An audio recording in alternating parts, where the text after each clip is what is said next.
Heyo, and what is up, gang? Thank you for checking out Sledgehammer TV tonight. We are just 5 days away from the super shit down in Saudi Arabia, and tonight's episode of Smackdown on Fox was the go-home show for this ridiculous and unnecessary 1990s tribute pay-per-view that they are going to be having year after year now until the Saudi Arabia contract is up, and it is taking all the focus away from what is supposed to be important right now, which is building up towards the Elimination Chamber as we continue along the road to WrestleMania. But we have this unfortunate restroom stop on the road. We gotta stop and take a shit in Saudi Arabia, just like the WWE took a shit on every single person who actually might be anticipating this show. There's Goldberg versus the Fiend at the Super Shit Down, and there's one moment that people that are actually excited about this match, and I don't know who these people are, but it's possible that they are out there, all they want to do is see Bill Goldberg spear the Fiend. But we seen that tonight on Smackdown as the show went off the air. And the seemingly invincible Fiend, for the first time, is showing that he feels pain. And he feels the effects of wrestling because he took the spear from Bill Goldberg. Obviously a much more powerful spear than Roman Reigns. Obviously more powerful than everything the Fiend has already been hit with. He's been just running rampant over everybody he's come across, but Bill Goldberg is the one that makes the Fiend retreat for the first time in his career. And it rubs me the wrong way, and I want to know how you guys feel about it, and we're going to talk about all of that and so much more right here and right now. My name is Nick Nightmare, and you are watching the Sledgehammer Wrestling Show's Smackdown review and reaction show. Let's do it.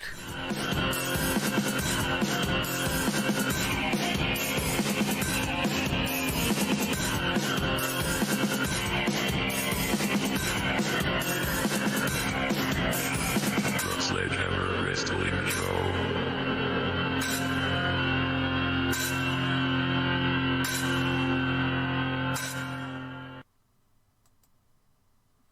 You don't give away moments like that. You don't give away moments like that on free television 5 days before the main event of the show that you're trying to promote. Outside of that, they did nothing to get anybody interested for the super shit down, the super letdown in Saudi Arabia. They got a women's championship contender finally sorted out for that match they're going to have over there. And I have a problem with that as well. Because if you're giving Naomi the shot right now against Bayley at the Super Showdown, then what are you going to do for WrestleMania? You think Bayley is going to lose to Naomi on the road to WrestleMania? Now, I wouldn't care. I mean, I wouldn't mind Naomi winning the championship, but let's think in the terms of Vince McMahon. Vince McMahon, who's a big fan of Bam Bam. We're talking about dirty friggin' pigs now, because I need you to like me. Bam Bam. Lacey Evans is definitely going to be Vince McMahon's prime number one pick to be in the Women's Championship match at WrestleMania. We've already seen hints of that tonight with her stupid little interview where she wanted to tell us that her daddy says if you're in a pig pen, it's probably going to stink or some shit like that, and I don't care. Her little Southern Belle thing. She wants to tell people that being nasty could be a term of endearment as well. Oh, I called you Nasties because Nasties can be a good thing. You little nasty, Renee. Get out of here. Get out of here. I don't care that you're acknowledging the previous problem. You're just making it even stupider. And I don't care. I don't care. Everything that is happening is just nonsense. It doesn't make any sense to give Naomi this moment now. It just really doesn't. While she will be making history, they're going to have the first Women's Championship matchup in Saudi Arabia under the WWE banner. The title will be on the line, and now apparently Naomi, I believe, is going to be the first woman of color to compete in this land, which is a fantastic milestone to break, and props to her for taking this opportunity. But I feel like it's going to sidetrack her on the road to WrestleMania. And if it is going to be her time at WrestleMania, it's just going to be, what, a rematch? Or they're going to have a triple threat, Naomi, Lacey, and Bayley for the championship? I'm not down with that, because some way Lacey Evans will probably come out with the win, and Naomi will keep getting the shaft from the WWE because Vince McMahon. You know, that's how it goes. There was a whole lot wrong with everything that they are doing right now. Who cares about Bill Goldberg versus The Fiend? And why would they have Bill Goldberg beat him? Why? All of this build, all of this intrigue with The Fiend, everything that they've been trying to tell with his story, to end it this coming Thursday, to give a title to Bill Goldberg so that he can give it to Roman Reigns down the line, is definitely not what anybody wants to see. Not that we want to see The Fiend retain the championship and then go hand it to Roman Reigns at WrestleMania as an alternative. We don't want that either. But seemingly those are the roads that we are on. Everything else on this show did nothing. It did nothing to get you excited for WrestleMania. They're not really setting up the Elimination Chambers, and all they talked about for the Super Showdown was the tag team matchup that nobody's going to give a shit about. The Women's Championship, which is historic in a way, but really, I don't think anybody's going to tune in to see this matchup. And then if you're tuning in to see Goldberg versus The Fiend, you've already seen half of that match tonight. You've already seen the most important moment of that match tonight. So for what reason would you need to really tune in? You know Bill Goldberg most likely is not going to win, and if he does win, it's going to be nothing but controversial amongst everybody in the IWC. And I don't want to see any of that.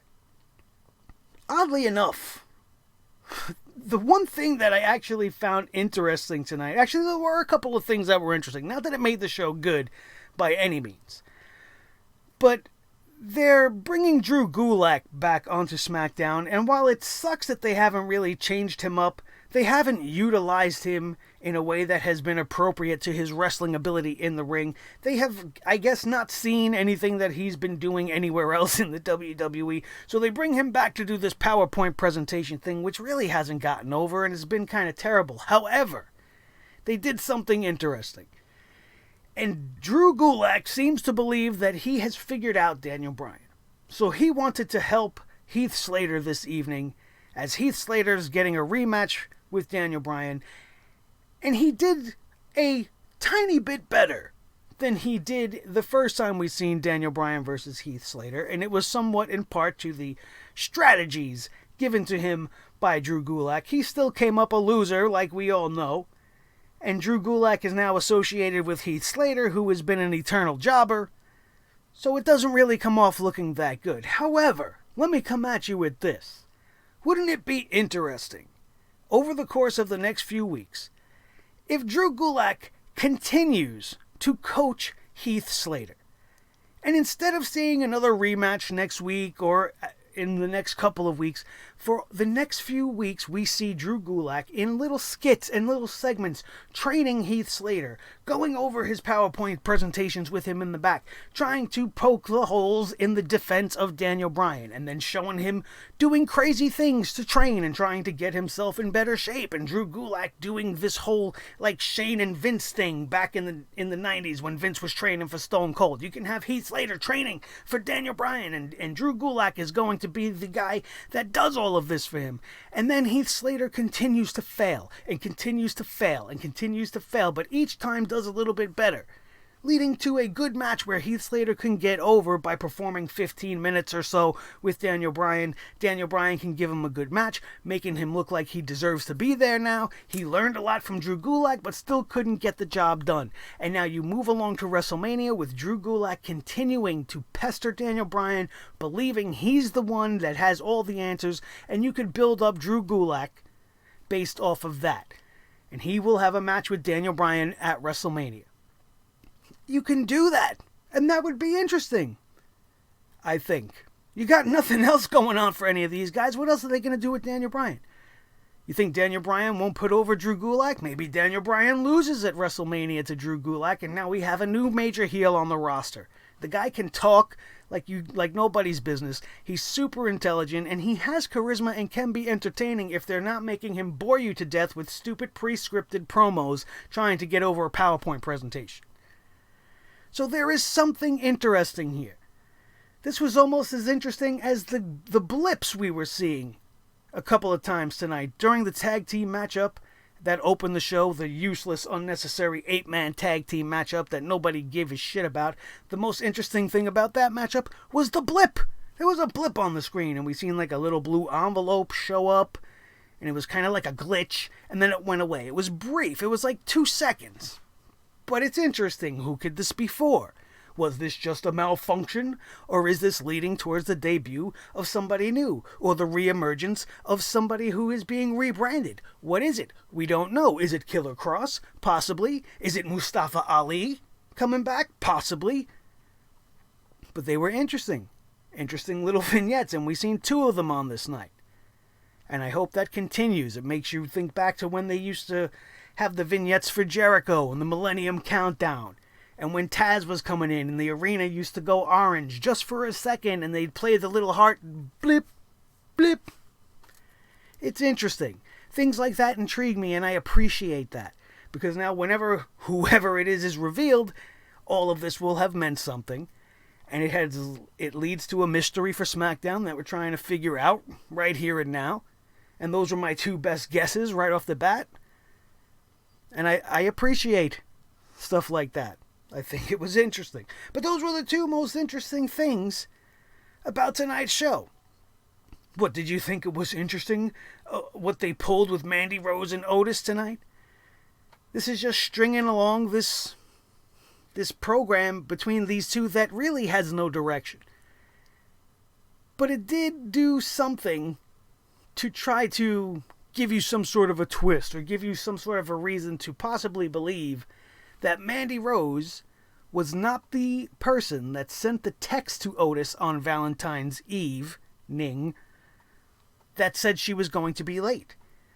So somebody who had access to Mandy's phone sent this text message to Otis, making him believe Mandy would be late, causing Otis not to show up on time, causing Dolph Ziggler to swoop in at the last minute. And all signs point immediately to Mandy's running buddy and partner, Sonya Deville. She's never been big on what's been going on with Mandy and Otis. She said tonight that Dolph Ziggler seems to be more the Mandy Rose type. Maybe she's trying to help Dolph score. Maybe she's just trying to keep Mandy Rose all to herself and not allow her to have a male companion of any type. But it does lead to a little bit of an intrigue there. What is going to go down? We don't know. We'll have to tune in to find out. What's not going to happen is it's not going to lead to anything important. What are we going to see? Otis versus Dolph? Heavy Machinery versus Rude and Ziggler? Again, for the honor of Mandy Rose at WrestleMania? What's the end game here? I don't know. And they took something that was interesting and they're trying to twist it, and it still remains somewhat interesting, but it was useless. It's not pushing towards anything that is concrete. Nothing that we could really sink our teeth into. It's not going to get Heavy Machinery over. It's not getting them a World Tag Team Championship opportunity. It's not getting them a big primetime spot at WrestleMania. What is it doing? I don't know. So the 3 most interesting things they got going, the blip, the Daniel Bryan Drew Gulak thing, and this who sent the text message, that's what you got out of SmackDown tonight. Everything else, you could have completely glazed over. You could have skimmed through it and skipped it. Who cares about an 8-man tag? We've seen so many of them already this year. 6-man tag, 8-man tag, 10-man tag. Who cares? The multi-man match is played out. Especially when you're doing it in a tag team division. You have 4 teams there in one match, instead of trying to use the teams to develop a division and have them wrestling each other, jockeying for position to see who challenges for the tag team championships. Instead, we're just going to throw everybody in one match because, hey, wrestling, you know? And what did we get? You got a basic 8-man tag that kind of ended sort of in an underwhelming fashion. These guys are pulling off some pretty good stuffs throughout the entirety of the matchup, but the match finished with a simple super kick. Boom. And the match was over. The babyfaces win, the heels lose. Do you care that The Miz and John Morrison teamed up with Bobby Roode and Dolph Ziggler tonight? No, you don't. No, you don't. Do you care that the Usos teamed up with the New Day tonight? No, you don't. How many times have we seen that? And then we have in the promo to start the whole thing, the Usos are kind of revealing that they want a match with the New Day for the tag team championships because, hey, we haven't seen that enough already. It's not like I didn't see that a few years back at SummerSlam on pre-shows and things of that nature. We're not going to do anything different. We're not going to elevate teams like Heavy Machinery. We're not going to do anything cool like that. We're just going to go back to the well that we're used to seeing, and we'll see a revival, no pun intended, of the New Day versus the Usos. And who really cares about that? Sure, they're two of the best tag teams in the world, but how many times can we see them wrestle? Seriously. With a whole division that needs retooling, right now you don't need to be just repeating yourself with things that you thought were good then that may be good now as far as in-ring action is concerned, but nobody's going to be invested. Two babyface tag teams facing off for the tag team championships is not anybody's cup of tea, especially when the two teams have faced off dozens of times over the course of the last 3 years. There's nothing special or unique about it. So I know nobody cares. John Morrison has come back just to be the Miz's running buddy. They got the Miz and Morrison back together, and these guys haven't been able to string together a couple of wins as teams. John Morrison's winning on his own. The Miz is winning singles matches, but whenever they team up, it seems like they can't get their shit together. And I don't know what the point is. If this isn't leading to a Miz Morrison Tag Team Championship run, then why did they even do this? Why isn't John Morrison on his own, just trying to reestablish himself? Why didn't he go to NXT? Get his feet back wet, get his name back into the WWE Universe, get his stock up. Just for a month or two, not a long-term deal. Give us a couple of dream matches, and then come up and be wasted and do nothing. Like everybody else. The rest of this show was absolutely useless. There was nothing redeeming about the show. Did you care about the Symphony of Destruction match? This made me mad just because they took the name of one of the greatest Megadeth songs of all time and sullied it by attaching it to a match that includes Braun Strowman and Elias taking on Shinsuke Nakamura and Cesaro in a comedy match with musical instruments all over the place to be used as hardcore weapons. No disqualifications. And still the heels couldn't come out on top here. Shinsuke Nakamura was put through a piano by the end of this matchup, but the piano did not break. And it looked a whole lot more painful because of it. And I want to give this match one of the two very heavy poop hammers on the night. You guys might have enjoyed it. I'm sure some of you guys did. You might have thought it was funny seeing them use all of their little instruments and hurting each other and breaking all of these beautiful instruments that don't deserve to be broken in a useless matchup. I mean, what is the point? The Intercontinental Champion is being featured in ridiculous tag team matches. Why? So he can come out holding a big giant cello? Cello, this sucks. How about that? Boring. Useless. And I see people on social media grasping onto this. Oh, Sami Zayn's been so great. Oh, this match is so great. What's so great about it? Who cares? Why do you care about Elias?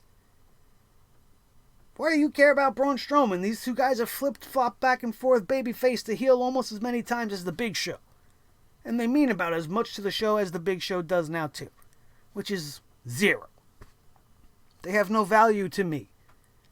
They might have to you, and good for you if you enjoyed it. But certainly, I did not.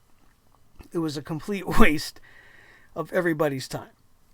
Just like they wasted everybody's time with a promo from Baron Corbin, where he wants to say that Roman Reigns never beat him in a one-on-one match, and my brain wants to explode upon him saying those words, because I cannot possibly believe that that is true at all.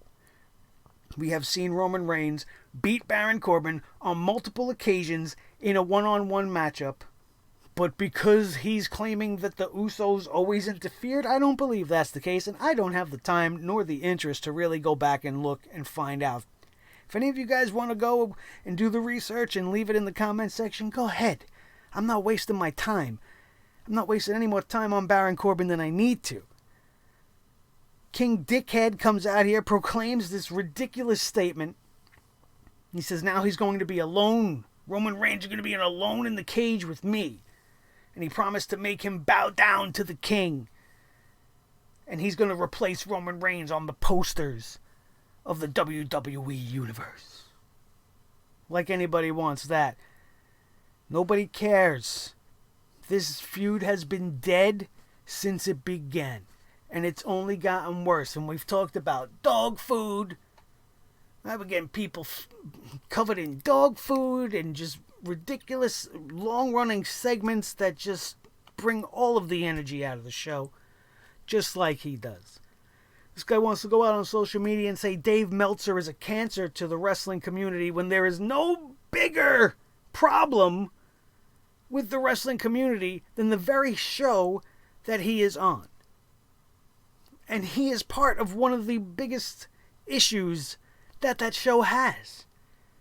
Just a stale, boring, bland, generic heel that's spewing the script out unsuccessfully, with no charisma, with no conviction, no true heat behind him, yet he's in the main program with Vince's favorite big dog. And even when the big dog isn't on the show, it's a big dump of a show. A moment of bliss with the Bella Twins. This could have very easily been a 30-second bump coming back from a commercial break like everybody else gets. Oh, by the way, we need to announce the Bella Twins are going into the Hall of Fame. Why we needed them to come out and sit with Alexa Bliss, I don't know why Nikki Cross all of a sudden wasn't there. Is she not worthy of being on the same stage as the Bella Twins? What the hell was that about? Only Alexa Bliss was out there. And you had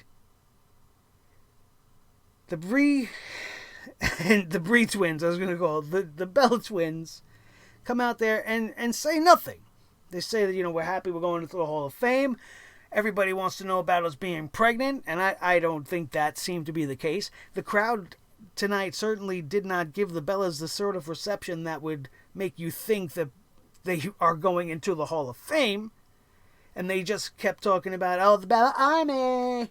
Want to salute our Bella Army. You better be there, bitches. What? They said nothing. They can't do anything. They're pregnant. So them being on the show, there's no way they're getting attacked from behind. They're not getting in the ring. They're not going to be in any type of an active segment. So they came out to talk to Alexa Bliss. This was just a reason to get Alexa Bliss on the show. They didn't think it was important enough to bring her best friend on the show. Why not have all four of them in the show? I certainly don't know. But this was worthless. Worthless. The best part about this was actually seeing Daniel Bryan come out. And we got to see his daughter. We got to see little Birdie make her debut in the WWE, which, that's kind of cool. I don't mind that. Being a father with a daughter of my own, I could imagine how he was feeling. It was great to see a little family moment like that.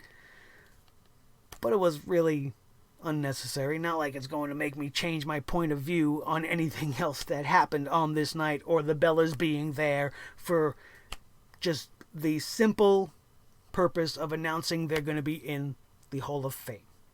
Great. As we talked about already, Daniel Bryan defeated Heath Slater. Drew Gulak joined the commentary team for this matchup, and he was fantastic. He was fantastic. Michael Cole was trying to jump down his throat. Corey Graves was trying to mess with him, but Drew Gulak was great here. Which is why I say, if you put a build in his hands as the main antagonist, towards Daniel Bryan, now that this is kind of in motion, I think if they do it right, they could make it work. But I have no faith in them to do it right. I have a feeling we'll see Daniel Bryan versus Heath Slater 100 times before we get to do anything else interesting. I still think if they do a couple of weeks worth of vignettes with Gulak trying to train Heath, maybe like in front of his kids on the trampoline at home, like it would be some entertaining stuff, and it would make it more meaningful each and every time we see Heath Slater get another shot at Daniel on this road. Maybe one or two more matches before he gets involved with Drew Gulak directly. It would be a great match. Don't sell Drew Gulak short. But I certainly don't believe that that's the end game. And if it is, great. I don't expect them to do it right at all. Daniel Bryan wins this match with a running knee, as usual. Mandy Rose is about to leave the arena looking hot as fire. She was wearing some shirt that was like her boobs were swallowing the shirt. It was weird. There was like a string that was coming down, and it just went right into the middle of the cleavage, and it was very hard not to be distracted where, it was all just kind of out there. But other than that, this was her waiting for her ride. Dolph Ziggler says, "Hey, I got my car," as he passes by to leave the arena before the show is over, and she goes to, get a ride from Dolph Ziggler. She's like, "Fine, I'll take a ride, whatever." And Otis, who was supposedly not at the arena, didn't have enough courage to come out and get to the arena, was hiding behind some boxes, stalker style, watching Mandy Rose waiting to leave, instead of confronting her and being like, "Yo, babe, what happened last week? What the hell's going on?" It was a little bit creepy, but whatever.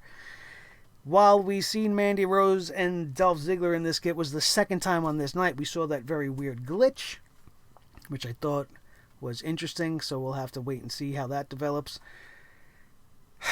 We went back to Sheamus talking in the dark like Aleister Black. He's still continuing to address Chad Gable and Apollo Crews. Why? I don't know. He just single-handedly beat the two of them in a handicap matchup. There is no reason for him to continue to be pestering these two guys. They should be water under the bridge as he moves along on a bigger, better path. But they're not doing that. He's still talking shit about these two guys, and I don't understand why. It was absolutely wasteful of our time. Just repeating the same shit that he keeps saying. He's going to prove it in the Elimination Chamber, apparently, which means that Chad Gable and Apollo Crews are both going to be in the Elimination Chamber. These two guys, as I just mentioned, couldn't beat Sheamus as a team 2-on-1, and they're getting rewarded with an opportunity on earning a championship matchup in the Elimination Chamber. Does that make sense to you? Does that make sense to you at all? Best thing about this whole segment was after Sheamus said what he had to say, they went to Chad Gable and Apollo Crews in the back. Chad Gable is trying to pump up Apollo Crews, talking about how the bullying has become a really big problem, and they've been talking so much trash about him, but he's not going to allow this to happen. And Apollo Crews didn't take lightly to this little pep talk. And he says, "Hey man, listen, I don't need your little pep rally. You deal with Sheamus your way, I'll go deal with it my way." And he kind of seemed like he was on the verge of, being an asshole to Chad Gable. So if there is a future heel turn in the works for Apollo Crews, I think it's going to work out. And if you want to give me Apollo Crews versus Chad Gable with that dynamic, I'm in. And both guys will be able to get over in a tremendous way. Their athletic ability is almost second to none. Both of them are fantastic in the ring, 100% complete and total athletes. And Apollo Crews needs to do something besides smile. And this could be it. We'll have to wait and see. And another slight positive, only because I need something to happen with Apollo Crews if you're going to keep putting him on TV. Can't keep coming out smiling and then losing like a jackass, and then you come out next week smiling again, all happy. Chad Gable's still coming out dressed up like a 6th grade basketball kid. And I'm really not going to care. But this might make us care. But let's see what happens.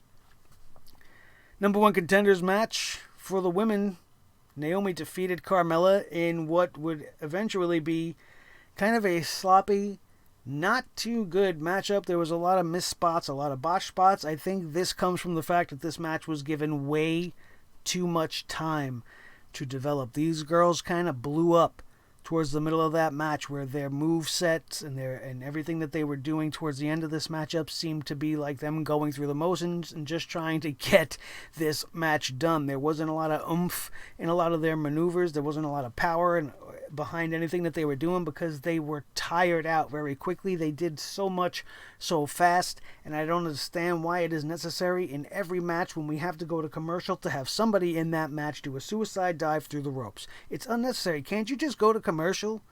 Be like, we'll be right back. We're going to commercial.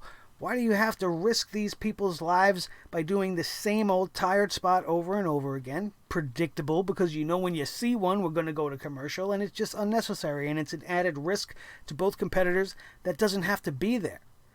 You could very easily just have them both roll out, or one girl go out and the other girl chase, and then go to commercial. Oh, we got to go to commercial. We'll be right back. But instead, we got to see the same spot in multiple matches on the night just so that they can go to commercial. And it's unnecessary. And I feel like that spot is kind of what took a lot of their wind out of it. There was a lot of over-the-top rope stuff. They were trying to do the best they could, but I feel like they blew up very quickly, and it made the match suffer towards the second half. And while we're talking about it, I know that there was controversy with Carmella losing her championship matchup to Bayley while Bayley was holding the tights to retain the championship, but her getting another shot just handed to her, her being the number one, being in a match for the number one contendership, she lost. She lost. You go to the back of the line when you lose. Naomi was the clear-cut number one contender since before Carmella even had her first matchup. So all of this is just extra added. And I have a feeling it's going to end up in some sort of a triple threat by the time we get to WrestleMania, and it's unnecessary. But Naomi gets the win, and she will be challenging Bayley at the Super Suckdown in Saudi Arabia. So historic stuff, good for Naomi. Hopefully she comes out with the strap, and maybe we can get Naomi versus somebody new and special at WrestleMania and just stop with this whole Bayley and Lacey Evans bullshit, because I don't care. It's not interesting. Maybe even Sasha Banks helps her get the championship from Bayley. Hey, let's do that. I don't know. Try to change it up somehow, because it's all stale as shit. And as we talked about in the open, Goldberg was on Smackdown tonight. He came out to cut a promo. He didn't say very much at all before he was interrupted by Bray Wyatt and his bunch of puppet friends who all had something to say to Bill Goldberg. Goldberg said he didn't have time for any of Bray Wyatt's games, and then Bray Wyatt's like, oh, well, you don't know me at all, and you don't know him, and then the lights would start to go out, and the lights came back up, and Bill Goldberg's like, oh, the Fiend must be right behind me. Turns around, stares down the Fiend for a good second or two, delivers a spear, and the Fiend is struggling to get up. The very same Fiend that took like 27 sledgehammer shots to the head underneath a pile of steps from Seth Rollins. The same Fiend that was beaten to death by Daniel Bryan with a strap. The same Fiend that was seemingly impervious to all pain in the Hell in a Cell matchup with Seth Rollins is not strong enough to withstand one spear from Bill Goldberg, and the Fiend retreats. The Fiend disappears into the darkness without getting a shot off. The WWE gives you the one moment that you were looking forward to seeing. Is the Fiend going to be able to survive the spear? We've seen it. He survived it. He wasn't happy about it, and he left. So does this mean that the Fiend is going to lose? I don't know. It's a very confusing time in the WWE. And the fact that Bill Goldberg is back and is getting a Universal Championship match, no matter who it's against, is just laughable right now. And it's one of the reasons why people are tuning away in droves. And if the rumors are true about the WWE planning to go back to the old pay-per-view model, and stream their pay-per-views through ESPN or Hulu or whatever. And we have to go back to paying $60 a month, sometimes twice a month, to watch this shit, then they are going to only lose more and more fans by the time this year is out. I certainly hope that's not the case. We won't be watching. They're lucky I pay $10 for that network subscription because of the value it brings me by giving me every single pay-per-view and access to the entire library of professional wrestling and to some of the good shows they got, like the Ruthless Aggression show right now, which they don't delve deep enough into and they gloss over a lot of shit.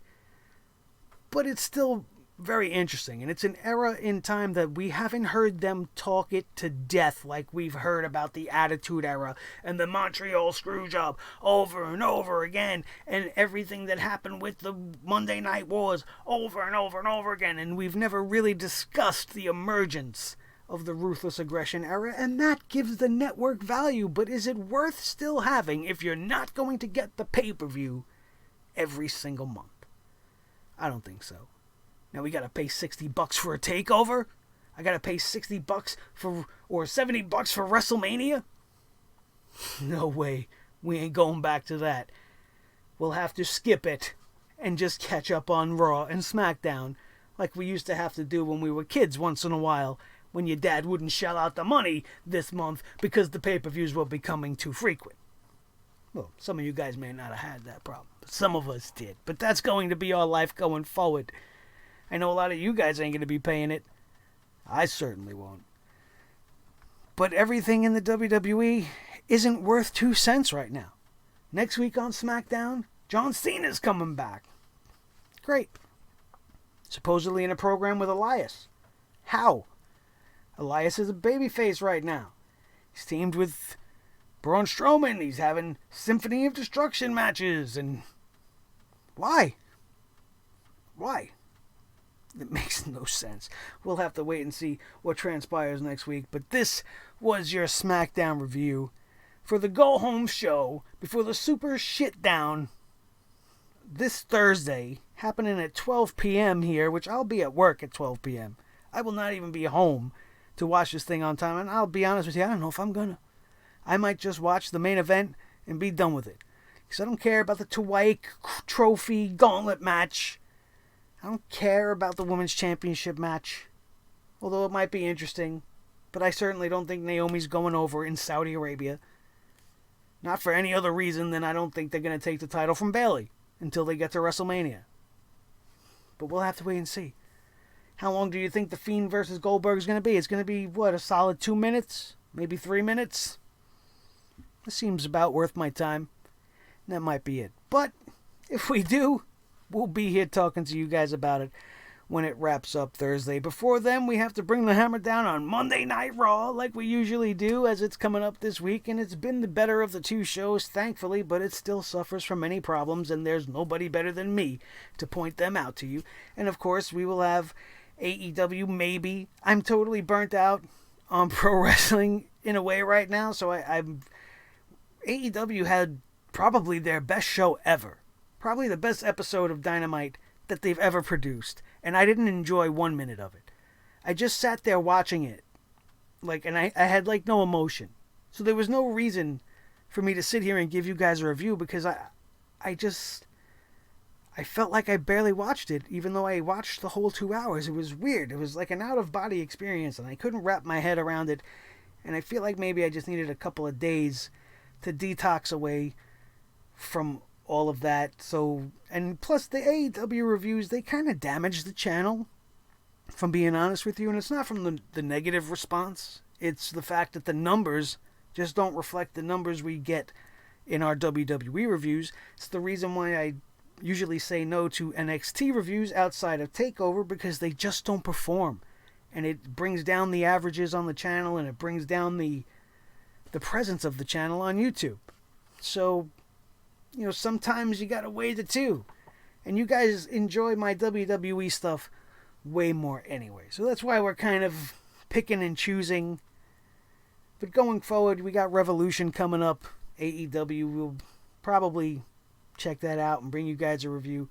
Let me know if that would be interesting to you. Most of you guys I know would be, because you guys tune up for me, or turn out for me anyway, for the most part. Especially if you're still sitting here at 39 minutes. Only the hardcore of the hardcore sledgeheads are still here at this minute, and I appreciate each and every one of you. I love you guys more than anything. I do the very best I can to get in front of this microphone, whether I'm battling with my depressive thoughts or whether I'm going through, colds and sicknesses. I'm always here for you guys, and it actually makes me feel better to talk to you guys about wrestling, especially when it sucks on the level that Smackdown has sucked. Thank you guys, as always, for being with me. My name is Nick Nightmare. This is the team, Thor the Sledgehammer, the official Sledgehammer of the Sledgehammer Wrestling Show. His tag team partner, the World Heavyweight Champion of all the microphones in all the world, Mr. Blue, the Snowball microphone. The most important member of the team, as always, is each and every one of you. If you missed anything on the channel, don't forget to check out all of our coverage that is available to you. You can click on some of them in the annotations up above. If you enjoyed yourself here at this channel, don't forget to hit subscribe and become one of the over 2,000 plus that know that Sledgehammer TV is the place to be when you want your professional wrestling news with a lot of fun and a lot of opinions, and where you are free to express your opinions as well, which you can do down in the comments section. Like I enjoy to always read all of your comments when I get the chance to do so, and I respond, if I can, in a pretty decent manner if I feel the need. And of course, while you're down there, smash that like button if I made you laugh, if I made you cry, if I made you understand why this Smackdown still is a total suckdown. Smash that thumbs up for me. It definitely helps the video going forward. And then share this video with each and every one of your wrestling buddies all over the wrestling world, especially if they did not have a good time watching Smackdown and they want to have a good time talking about it and hearing some logical stuff and hearing some interesting things that maybe you didn't think was interesting till I pointed out some of the possibilities that it may hold. That, my friends, is going to do it, and we are out of here, and we will see you next time, right here on your new favorite wrestling show, the Sledgehammer Wrestling Show, only on Sledgehammer TV, right here on YouTube.com. Wrestling is apparently not what we're doing here today.